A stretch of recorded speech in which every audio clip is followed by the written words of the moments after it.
I feel like I learned a lot this month, and I'm excited to share what I've learned with you. I got a lot of notes for you. But first, I'm also really excited to be sending out my second email newsletter of the year. I'm talking all about love and money and combining the two, the good, the bad, and the ugly, and everything I've learned there so far. So if you would like to receive that, check that out. Please sign up in the link down below. I'm sending that out February 1st. So if you're watching this after February 1st and you'd like to get that edition of the newsletter, just drop me a line and I'm happy to send that to you separately. Okay, so here is what I've learned so far in January, what's worked. I like January the month. I think it's a good reset. I like the feeling of a fresh slate. I love a new year, a new chance to sort of start over. And that feeling is really, I feel like I've used that really well. I've been using the 12-week year, and that is the first thing that's worked really well for me at this point. The 12-week year is a structured framework to achieve your goals in a compressed time frame. So instead of taking the whole year, you take 12 weeks, so not 12 months, 12 weeks, and you have specific measurable tactics that you execute and then measure at the end of every week with a weekly accountability meeting. So you have your very specific tactics, you measure the effect of those tactics, and you come together in a weekly accountability meeting. And that framework has been working really well for me to help move toward my goals. And we do a weekly live stream. I do a weekly live stream on my channel, and some amazing people come and we all hang out together. And that is Monday at 9:45 a.m. Eastern. If you can't watch it live, I know that's a weird time for some people, be sure to check it out on the replay. And that's been really effective in helping me to achieve my goal, my number one goal of increasing my business income. The second thing that's been working really well is using time as a way to plan what I need to do. So I get overwhelmed in my life because I feel like there's so much that I can't control. If someone gets sick, if schedules change or whatnot, that I lose sight of what I can control. And some of the best advice I ever got was control your controllables, which is great because there is so much within my control. And sometimes I don't know what I need to do next, especially in regard to my business. So I feel like I get paralyzed because there's so much I want to do and I don't know where to start. So I just don't do anything. And for me, using time has really helped because I just sit down and I say, okay, I'm going to spend an hour and I'm just going to think about my business. During the day, I'll jot down questions that I want to ask and sit down and think about and answer. And I use that time, I give myself an hour, usually at the end of the day or at the beginning of the day, and I just sit and I think about what I need to do to answer these questions. So the questions are things like, what's working in my business? What isn't working? What have I tried? What did I hope would happen? What actually happened? And how can I adjust in the future? Because that's the biggest thing that's been missing in my business is actually adjusting to what's working and actually taking a look at what I've done and what I know that I need to do in order to be successful. So what I've been doing is saying, okay, I'm going to spend 2 hours a week planning, 3 hours a week in execution, and then 1 hour a week in measuring and assessing what's actually working. So that using time has really, really worked. And it's given me, by spending that planning time, it gives me what I need to do in the execution time. For example, just by sitting down, I spent like 90 minutes yesterday from 10:30 to midnight thinking about what I needed to do in my business and answering those questions. And from that came a list of things that I need to do. I need to clean up, I want to clean up my Canva account. I want to spruce up my email playlist or my channel playlist. I want to update tags, things like that. So that generated the tactics that I need to do. And then the tactics or the items take as long as they take. If I can get them done in a shorter amount of time, great, I can do more.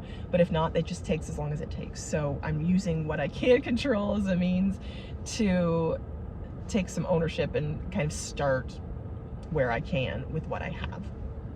So that's really worked.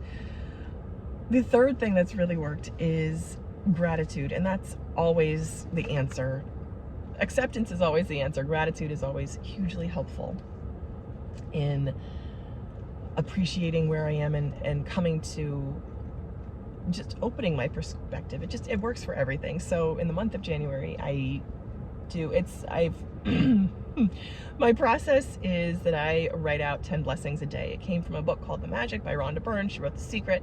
I don't read the book so much anymore, but I do the gratitudes of writing out 10 individual blessings unique to each day. And what I've also added on is my money affirmations, things like money comes to me waking and sleeping, all my bills are paid, my income exceeds my bills, and I am financially secure. And I've done that every day for the past month, and that has really worked. I feel that like consecutive stream of unbroken gratitude is very helpful. And I go through ebbs and flows. Sometimes I will be very structured and comprehensive in my gratitude process. Sometimes I will just start my day by thinking about my blessings, but I know that, and I've seen that when I actually take the time to write out my gratitudes, it really helps me adjust my mindset from a place of lack to a place of gratitude. The next thing that's really worked is the power of self-development. From the top other 3 things that I've done, I find that developing myself is my way through any funk or any sort of downturn. That's really helped me get through any sort of, again, mental block that I may be in or bad mood. Developing myself and taking the energy from that has been very helpful, especially this month. And then planning for the future, actively planning, not just thinking and worrying. It's been helpful. So anytime I take the time to sit down and actually write and think and brainstorm and research is better than just spending time worrying. So those are the things that worked, and I'm very thankful that there have been so many of them.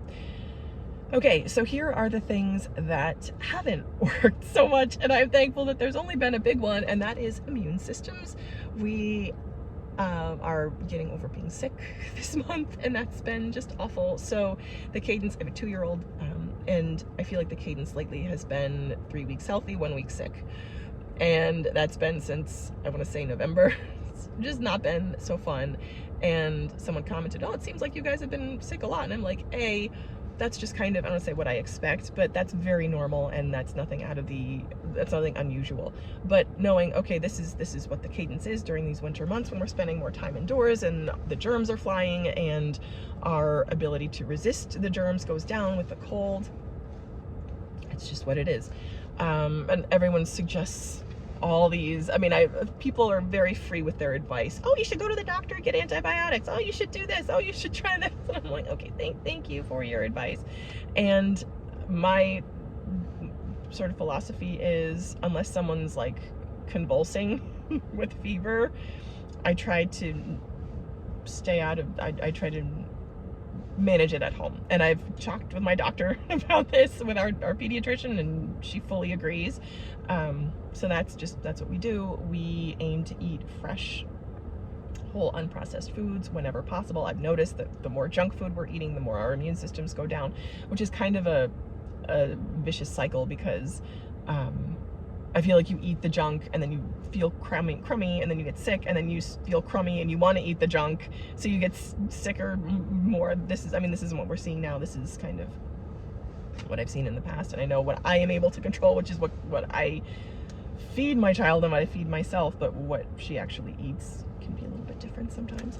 So anyway, the immune system journey has been a journey this year. Elderberry syrup, try lots of garlic, try lots of ginger, try an onion poultice in your socks. I'm like, thank you for your advice. Thank you.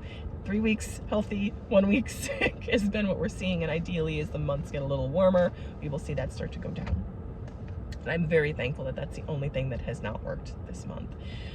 So what's next? And that is exciting. So for me, the biggest thing is I am aiming to send out those 12 newsletters, at least one a month. That is my big project for 2025. We'll see how that goes.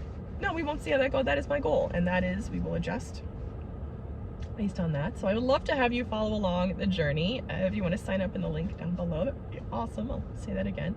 So if you've watched this far, thank you so much. These are my realizations and what I've learned for January so far. And I am excited to keep doing more of what works and to hopefully work on what doesn't. Eat more fresh vegetables and fruit, and move forward. So thank you again so much for watching, and I really appreciate you. Bye.